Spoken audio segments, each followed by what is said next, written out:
नमस्कार, मैं हूँ एस्ट्रो वास्तु एक्सपर्ट सावी सिंह।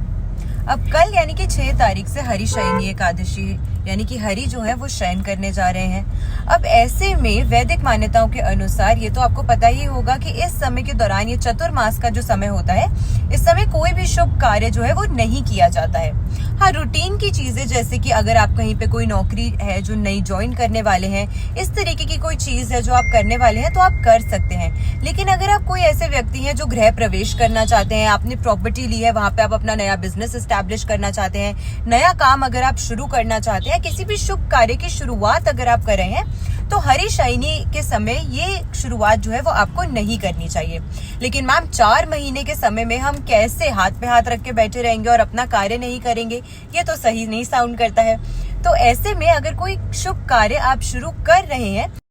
तो ऐसे में अपनी कुंडली दिखवाकर और फिर शुभ मुहूर्त को जांच करवाकर ही आप कोई भी शुभ कार्य अगर शुरू कर रहे हैं तो पूर्ण फल जो है आपको इस समय के दौरान भी अपने जीवन में देखने को मिलता है।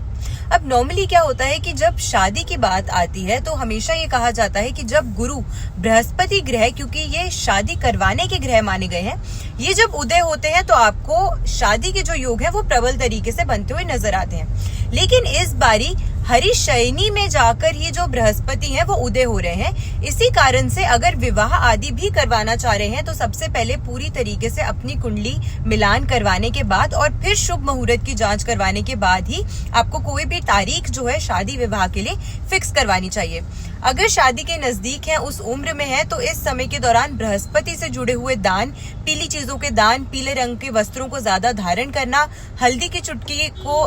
डालकर नहाने वाले जल में उससे स्नान करना आपको बहुत लाभ देने वाला है।